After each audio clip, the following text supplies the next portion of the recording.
오늘 21번째 우리 고린도서 말씀을 살펴보고 있습니다. 고린도서 말씀을 살펴보는 중에 우리의 옛 생각들, 여전히 버려져야 할 가치관들이 확인되어지고 드러나며 또 하나님의 또 거룩히 하시는 은혜를 누리면 좋겠다라는 목회자들의 개인적인 마음이 있습니다. 저도 이 말씀을 하나씩 볼 때마다 참 놀랍니다. 과거에 2000년 전에 넘겨진 2000년 이전에 쓰여진 이 성경이 오늘 우리에게 말을 걸어오고 우리의 삶을 해석하고 우리를 고민하게 한다는 게 참 놀랍습니다. 이 은혜가 우리 고린도전서 가운데 계속되면 좋겠습니다.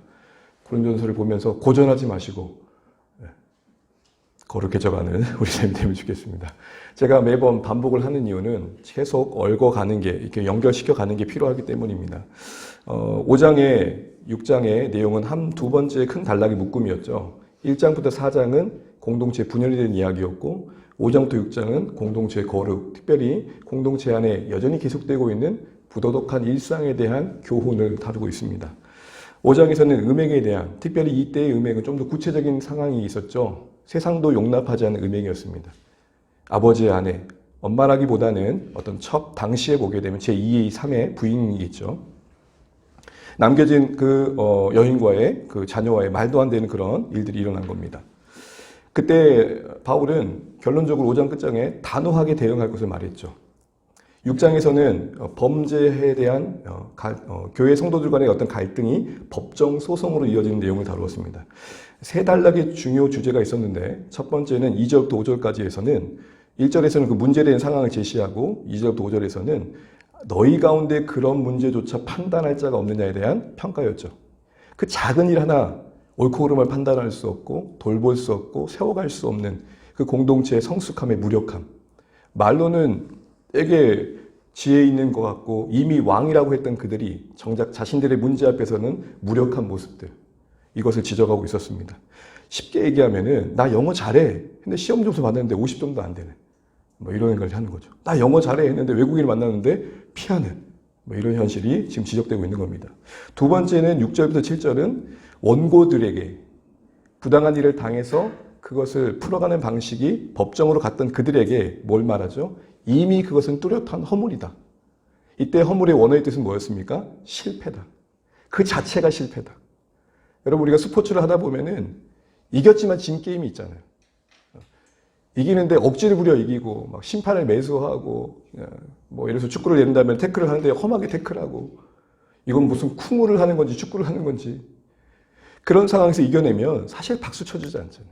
이겼지만 진 경기가 있듯 우리의 일상에서도 거룩과의 싸움이 있어서 세상 방식으로 이긴다 한들 믿음으로 이기지 않으면 이긴 게 아니다. 믿음으로 이긴다는 게 뭐죠? 그 문제들을 하나님과 함께 풀어가는 거죠. 괴롭지만 억울하지만 하나님께 맡기면서 그 상황을 풀어가는 거죠.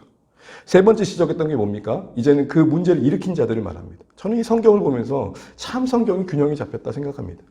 오늘날 교회 공동체 가운데 뭔가 문제를 드러내는 사람들, 소위 원고들에게 가해자 프레임을 씌우잖아요. 니만 조용하면 돼. 너만 조용하면 문제 없어. 그러니까 덮어버려요. 그러니까 열받죠. 근데 성경은 그 문제를 일으킨 당사자들을 세웁니다. 오히려 더 길게 말해요. 이 불의함을 고집하면 하나님 나라가 너에게 유업을 주었지 않아요. 그러면서 뭘 말합니까? 그 나라의 유업을 받을 자들로서 오늘을 준비해라. 그러면서 성령의 권능을 이야기하죠. 왜요? 11절에 보게 되면 너희들 가운데 그런 이들이 있었는데 예수의 이름과 성령 안에서 씻음과 거룩하게 됨과 의롭게 됨을 얻었다. 지금도 성령님은 우리를 정결케 하실 수 있다. 그러니 고집 부리지 말고 성령의 능력 안에서 하나님 나라 유업을 받은 자들로 오늘을 준비해라. 이렇게 말하면서 법적 소송이었지만 사실은 그 내부 안에는 거룩의 문제를 다루고 있었던 것입니다. 이제 오늘 마무리하면서 11절부터 20절은 무슨 문제를 제기할까요? 다시 이야기를 해보면 이 부분에서는 음행에 대한 이야기를 다루지만 전반부 5장에서의 음행과 좀 다른 보편적인 차원에서의 음행을 다루면서 무엇보다도 그런 문제가 일어날 수밖에 없었던 교회 안에서 근본적인 사상의 문제를 지적하며 반박하고 교정해가고 있는 바울의 모습을 보게 됩니다. 한마디로 말한다면 복음을 들어 예수를 믿었지만 여전히 생각이 세상 생각과 섞여 있는 거예요. 우리 교회 안에서 그런 말을 종종 들어본 적이 있을 것입니다. 몸은 교회에 출석하는데 생각은 불교적이고 행동은 유교적인 사람. 여러분 그리스도인입니까? 아닙니까? 헷갈리죠? 바로 그런 문제가 고린도 교회 안에 있었던 겁니다.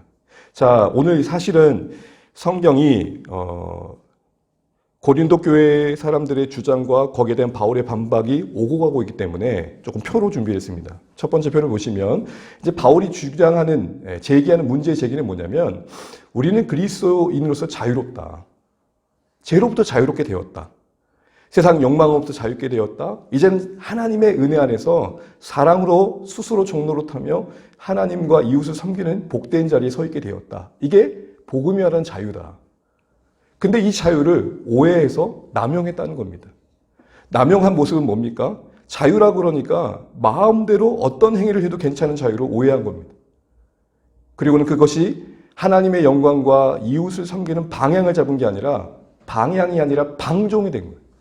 그래서 내 뜻대로 내 마음대로 사는 게 허용된 것으로 착각한 거죠. 쉽게 말하면 뭘 해도 용서받는 것을 생각하게 된 겁니다. 그래서 몸을 자신의 욕망의 충족의 수단으로 여기는 생각까지 하게 되었다는 겁니다. 여러분, 왜 복음을 들었는데 이 복음 안에서의 자유가 이렇게 오용되어지고 남용되었을까요?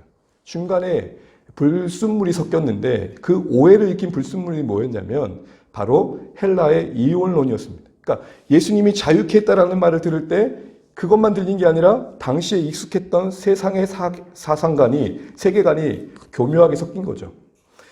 복음을 왜곡했던 이혼론의 핵심은 뭐냐면 육은 선하고 육은 악하고 영은 선하다는 거예요. 그래서 육을 경시했던 거죠. 그렇게 되니까 이 자유의 개념이 우리의 영혼이 이제는 구원받았으니까 몸은 어떻게 해도 상관없네 쪽으로 흘러가게 된 겁니다. 그런 이들의 생각에 가장 핵심적인 가치는 몸은 영혼의 임시 거처다. 몸은 어차피 소멸될 거니까 어차피 없어질 거니까 이렇게 하나 저렇게 하나 상관없다. 요 얘기를 하고 있었습니다. 이게 똑하니 복음과 함께 고린도 교회에 쭉 들어오면서 그들 안에 육에 대한 경시의 사상이 생겼고 그리고 육체적으로 어떻게 하든 크게 큰 문제가 없다라는 제의식이 상실된 것이죠. 또 하나 중요했던 것은 당시 고린도 교회 자체가 이미 자유분방했던 도시입니다. 오직했으면 고린도인처럼 행한다는 말은 같은 말로 성적으로 방종한 사람을 뜻했습니다. 자, 이런 복음의 자유가 이런 잘못된 당시의 사상과 혼합되어져서 잘못된 자유로 흘러갔던 이 상황 속에서 바울은 반박을 하는 겁니다. 그 다음 표를 보여주시면 12절부터 14절이 사실은 그 문제를 다루고 있는데요. 구조가 어떻게 되어 있냐면 고린도 교인들이 너희들이 이렇게 생각하고 있는데 그건 복음이 말한 자유가 아니야. 이런 식으로 논박을 두 번이나 걸쳐 합니다. 첫 번째 12절을 보시게 되면 모든 것이 내게 가하다고 했다. 이거는 바울이 말한 게 아니라 고린도 교회 성도들이 그렇게 얘기했다는 거예요. 그래서 여러분 NIV나 영어 성경을 보면 이 부분이 이렇게 큰 따옴표로 되어 있어요. 니들이 이렇게 얘기하는데 그건 아니야. 이런 식인 거죠. 모든 것이 가하다고 말한다는 건 모든 것이 허용된다는 거죠. 그런데 그게 아니야. 복음의 자유는 뭘 말하는 거예요? 모든 것이 가하다고 말하지만 사실은 모든 것을 할 수 있는 자유가 아니라는 거죠. 유익이 되느냐? 그렇지 않느냐를 고민하는 자유라는 겁니다. 두 번째, 모든 것이 또 내게 가하다고 했던 말에 대해서 뭐라고 말합니까? 바울은 모든 것이 허용되는 게 자유가 아니라 무엇이든지 얽매이지 않는 게 자유야 라고 할 때 이 얽매이지 않는다는 것은 나는 어떤 그 욕망에도 휘둘리지 않아. 나는 욕망의 노예가 되지 않나. 이게 자유라는 것이죠. 무엇이든지 해도 상관없다고 생각하는 그들에게 그 어떤 중심에 있는 욕망의 노예가 되는 것이 자유라고 생각하는 것에 이제 종지부를 찍는 거죠. 그게 아니다. 그 욕망에 휘둘리는 것을 자유라고 착각하지 마. 이렇게 생각을 하고 말을 하는 것입니다. 그런 의미에서 방종은 자유라기보다는 욕망의 노예가 됨을 말하는 것이겠죠. 이제 이런 논박 끝에 또 하나의 이야기를 하는데 이제는 몸에 대한 이야기를 하면서 13절과 14절의 이야기가 또 주고받게 됩니다. 13절 보시게 되면 이런 이혼론에 영향을 받는 고린도 교회 성도들이 뭐라고 말하냐면 이렇게 말해요. 그 다음 보여주세요. 네, 13절에 이렇게 말하죠. 음식은 배를 위하고 배는 음식을 위해 존재한다. 하지만 하나님이 이것저것 다 멸하실 것이다. 이 두 가지 주장이 당시에 이혼론에 영향을 받는 사람들의 주장이었던 거예요. 무슨 말이죠? 음식은 배를 위하고 배는 음식을 위한다는 게 뭐예요? 이 몸뚱어리는 그냥 먹고 마시는 것을 왜 쓸 거지? 별로 그렇게 중요하지 않아. 그러면서 뭐까지 이야기해요? 그리고 이거 다 없어질 거야 라고 생각을 했다는 겁니다. 그러니까 아무렇게 해도 상관없어 이렇게 생각했다는 거죠. 거기에 대해서 바울은 뭐라고 말하는 겁니까? 그렇지 않아. 몸은 음란을 위하고 그런 배를 위한 게 아니라 그런 식탐을 위한 게 아니라 주를 위하고 주는 몸을 위해라고 확대해서 다시 한번 풀어주고 있는 것입니다. 사람들은 당시에 배는 음식을 채우는 공간 정도로 생각했고 그냥 어떤 식탐을 충족시키는 수단으로만 생각했는데 바울은 뭐라고 말하죠? 몸은 주님을 위해 존재해 라고 이야기를 하고 있는 것입니다. 그러면서 주님도 우리 몸을 위하셔, 소중히 여기셔 라고 말합니다. 그 근거로 뭘 됩니까? 14절 말씀 우리 같이 한번 읽어볼까요? 화면 보지 마시고 본문의 14절 화면을 좀 풀어놓은 거라서요. 14절 같이 한번 읽어보겠습니다. 시작. 하나님이 주를 다시 살리셨고 또한 그의 권능으로 우리를 다시 살리시리라. 여러분 갑자기 뭘 얘기합니까? 부활을 얘기하죠. 주님이 우리의 몸을 소중히 여기신 증거를 대보라고 하니까 바울이 뭘 근거로 얘기하죠? 하나님은 이것저것 멸하지 않고 육체를 멸한 대로 끝내지 않고 다시 영광스러운 몸으로 우리를 살리신다고 하셨어. 그분의 권능으로 우리를 예수님을 살리신 것처럼 새로운 몸으로 살리신다고 하셨어. 그러니까 몸이 중요하다는 거예요. 몸은 임시거처가 아니라는 거죠. 단순히 욕구를 채울 살덩이가 아니라는 겁니다. 몸은 장차 영광스럽게 부활에 참여할 한 부분이라는 거죠. 그래서 여러분 기독교 사상의 가장 중요한 것은 영혼과 몸이 통합되어 있다는 겁니다. 분리되지 않는다는 겁니다. 여러분 몸이 왜 중요한지를 바울은 부활을 통해 얘기했지만 사실 그 외에도 예수님도 우리를 구원을 위해서 자신의 몸을 버리셨잖아요. 그리고 그 몸이 부활하게 되죠. 동일한 능력으로 우리 몸을 부활시키실 겁니다. 우리의 소망도 그러기에 이 몸의 부활이죠. 사실 여러분 우리가 예수님을 믿어 영원한 약속된 하나님 나라에서 영원으로 존재하지 않고 새롭게 입은 지금의 이 낮은 몸과는 비교될 수 없는 영광스러운 몸으로 덧입힐 것을 말씀하고 계시죠. 어떤 몸일지는 몰라요. 그러나 적어도 그때에는 서로의 외모 때문에 실망하지는 않을 겁니다. 우리의 건강 때문에 어려워하지는 않을 겁니다.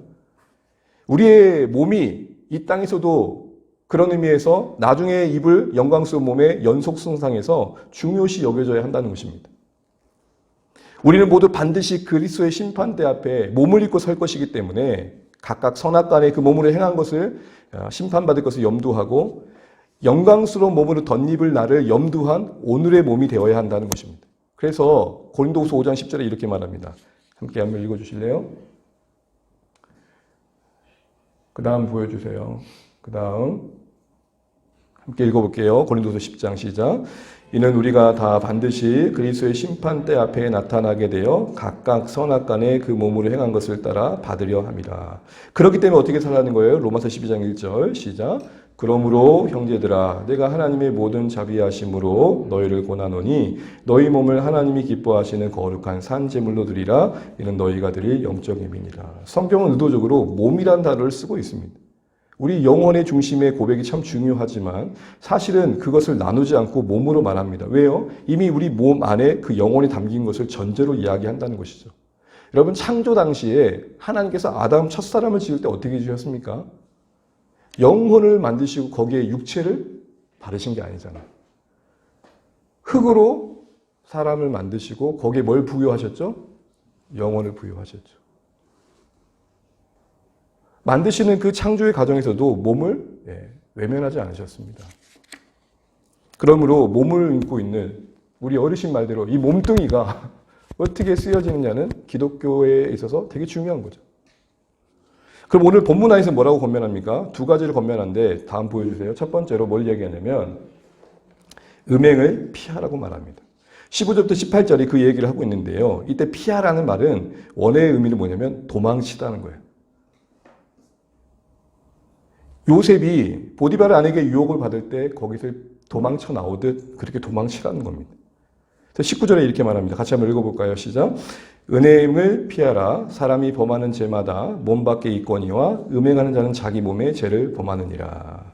사실은 이 부분이 음행을 피할 이유를 언급하고 있는 건데 범하는 죄마다 몸 밖에 있고 음행은 자기 몸에 죄를 범한다라는 말을 여러 가지 해석의 논쟁이 있지만 뉘앙스는 뭘 말하는 거냐면 결국 음행은 몸에 심각한 위해를 가한다라는 것입니다. 다른 범죄들도 보면 우리 몸에 영향을 주지만 음행만큼 우리 몸에 직접적으로 공격을 하는 건 없어 라고 이야기를 하는 겁니다.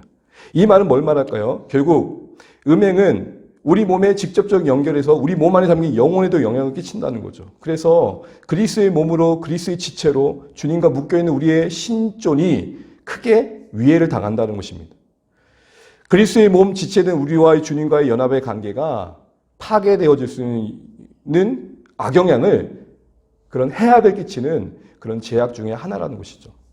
특별히 여러분 여기서 말하는 음행은 이 본문 안에서는 매춘행위를 말합니다. 그래서 여러분 15절 16절에 보면 누가 언급되죠? 창녀가 언급되죠. 몸을 파는 여인이 언급됩니다. 이 여인과 합하면 한 몸이 된다고 말합니다. 이는 뭘 말할까요? 내가 그 여인과 합하여 한 몸이 되면 누구와의 관계가 깨어지는 거예요? 그리스도와의 관계가 깨어지는 거죠. 내가 누군가와 밀접하게 마음을 주고받으면 다른 누군가와는 마음을 주고받을 수 없는 것처럼 우리가 그리스도인으로서 그리스도의 지체로서 그 누구도 끊을 수 없는 주님 안에서 존재해야 되는 관계, 그 하나님과의 관계를 갖고 가야 되는 실존의 자리에 있는데 하나님과의 관계를 깨는 게 뭐냐? 바로 그런 음행이라는 겁니다. 왜요? 그 음행은 결국 그와 연합시키기 때문에. 그리스도의 지상적인 임재를 매게 하는 그리스도의 몸의 일부로서 역할을 제언받는 겁니다. 무슨 말이죠? 우리가 지체 몸으로서 그리스도인으로서 그리스도의 몸으로 존재한다는 것은 우리 몸을 통해 우리의 삶을 통해 주님이 드러나야 되는데 이런 음행이 그런 삶을 해방한다는 겁니다. 이러고 말하고 나니까 음행을 피하는 말이 별로 나와 다 와닿지 않습니다. 그러나 맥락상 그 원리를 따져보면 이는 우리에게 이렇게 권면을 하는 겁니다. 첫 번째로는 다음 보여주세요. 날이 갈수록 우리가 정말 선정적인 시대를 살아갑니다. 그런 유혹의 환경을 허용하면 안 된다는 겁니다. 음란은 어떤 모양이든 피하라고 말하는 거죠. 어떤 모양이든지. 그래서 잠언 6장 20절 20절 이렇게 말합니다. 같이 한번 읽어볼게요. 시작. 음료로 말미암아 사람이 한 조각 떡만 남게 되며 음란한 여인은 귀한 생명을 사냥함이니라. 사람이 불을 붐에 품고서야 어찌 그 옷이 타지 아니하겠으며. 유혹의 원전을 매면서 그 영원히 불타 없어질 것을 생각하지 못하는 것은 정말 어리석은 것이다. 이렇게 얘기하는 것입니다. 그런 의미에서 음행은 맞서 싸우는 게 아니라 피하는 거죠. 어떤 분이 그러더라고요. 나는 유혹에 절대 안 넘어가. 그런 용맹은 용맹이 아니라 상당히 겁없는 행동인 것이죠. 두 번째로 우리에게 필요한 것은 이런 환경을 정리해야 되는 것뿐만 아니라 실제적으로 우리에게 한번 생각해 볼 것은 이 음행을 피해라는 것이 우리에게 적용될 때 이런 내용도 있을 것 같습니다. 그 다음이요. 그 전 밑에 보시게 되면 하나님과의 관계를 방해하는 우리 몸에 그릇된 사건은 없는지 고쳐야 될 것들은 없는지라는 것이죠. 우리가 영적 생활을 영으로 하는 게 아니라 몸으로 한다는 것을 잊으면 이 말은 몸에 어떤 습관을 배느냐가 사실은 우리 영적 생활에 직접적인 영향을 준단 말입니다. 100년 넘는 교회에 사역했던 사역자가 저에게 전해준 거예요. 어떤 이렇게 어르신이 한 70대, 한 80대 되어 보이는 어르신이 보여지기는 항상 앉아있는 새벽기도 그 자리가 있는데 하시는 말씀이 지나가면서 목사님 제가 이 자리를 70년 동안 지켰습니다. 와. 그래서 어르신들은 특징이 있어요. 눈이 오나 비가 오나 일단 와요. 제가 한번 물어봤어요. 왜 오세요? 안 오면 이상하대요. 여러분 이걸 가지고 아이고 중심이 중요한데 이렇게 말할 수 있을까요? 마음을 얘기하기 전에 그 마음을 담을 몸이 더 중요하다는 것을 우리가 임상학적으로 경험하잖아요. 몸의 습관을 들이는 게 너무 중요하다는 거죠. 거룩을 담아낼 수 있는 습관을 갖는 게 너무 중요하다는 겁니다. 그래서 여러분 그 어르신들이 누린 유익이 뭘까요? 별 기대 없이 눈이 와도 왔는데 은혜를 받아버리는 거예요. 우리가 은혜를 사모하며 나와야 되지만 사실은 몸의 습관 따라 오다 은혜 받는 거죠. 이 말은 뭐죠? 현실적으로는 몸이 움직이는 게 더 중요하다는 거예요. 마음을 격려하고 마음을 기다려주는 것도 중요한데 여러분 마음 기다리다가 배반당합니다. 여러분의 마음이 여러분의 몸을 지지해 줄 때가 언제일 것 같아요? 희한하죠? 우리 장로님 가끔 얘기하는데 서면 뭐 하고 싶고? 앉고 싶고 앉으면? 왜요? 저만 그런 것처럼 눕고 싶고. 네. 몸은 우리를 늘 언제나 속여요. 그럼 여러분 몸을 뭐 해야 돼요? 하나님과의 관계를 개선하는 데 유익하도록 갖고 가야겠죠. 우리 몸 분명 연약하고 한계가 있습니다. 그걸 외면하자는 게 아닙니다. 그냥 적어도 몸의 교묘한 타협에 우리가 길들여지면 안 된다는 거겠죠. 더 적극적으로는 우리 영적 상태를 방해하는 유인은 없는지, 레저는 없는지, 나름대로 문화생활은 없는지 생각해 보십시오. 오늘 현대인들이 적은 이거 아닌가 싶어요. 교양이 있어야 한다면서 문화생활을 합니다. 이렇게 직접적으로 한번 여쭤보고 싶어요. 문화생활을 하시는 겁니까? 아니면 문화의 노예가 되신 겁니까? 유튜브나 TV나 영화를 보는 게 무슨 죄겠어요? 근데 우리 몸은 유튜브를 위해 존재하지 않는다고요. 우리 몸은 TV를 위해 존재하지 않는다고 성경은 지금 얘기하고 있는 겁니다. 금욕을 얘기하는 게 아니죠. 우리 몸이 어떤 습관을 들이냐에 따라서 오늘 매춘의 행위라는 건 다를 수 있겠지만 하나님과 관계가 멀어질 수 있음을 알아야 한다는 것이죠. 너무 오래됐어요. 한 2010년에 종영됐는데 40년 동안 가까이 반영된 MBC 주말 영화가 있었어요. 주말의 명화라고. 뜬뜬뜬뜬 뜬뜬뜬면서 따라다. 저만 봤습니까? 그 로고 정확하지 않은데 그렇게 나죠. MBC 문화방송 하면서 딴딴딴딴 하면서 저만 봤습니다. 그래서 항상 그거 보다가 주일날 늦게 일어나고 오늘 우리에게 하나님과의 관계를 해방하는 영적 삶을 방해하는 나름의 문화라는 이름으로 내 몸에 잘못된 습관들 혹시 없는지 여러분 이거 기억하면 좋겠습니다. 몸을 지키는 게 영혼을 지키는 거다.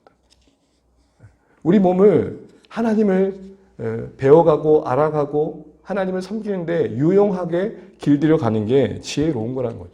그래서 앞서 말씀드린 것처럼 옛 어르신들은 그냥 주구장창 나온 거예요. 여러분 정말 은혜의 사모함으로 나왔을까요? 아니 몸이 나온 거라니까요. 한 70년 나오면 안 나온 게 이상한 거죠. 그런데 떡하니 나와봤더니 주시는 은혜가 있는 거죠. 매번 은혜를 받을까요? 아니요. 그냥 몸이 나와서 나왔더니 그 자리에서 그냥 떡하니 은혜가 주어져 버리는 거죠. 다른 성도 여러분, 우리 몸이 음행을 피하라는 말에 적용을 해보면 혹시 하나님과의 관계를 해방받고 있음에도 불구하고 여전히 내 몸에 길들여진 채로 그대로 방치하고 있는 건 없는지 돌아보면 좋겠다 싶은 생각을 해봅니다.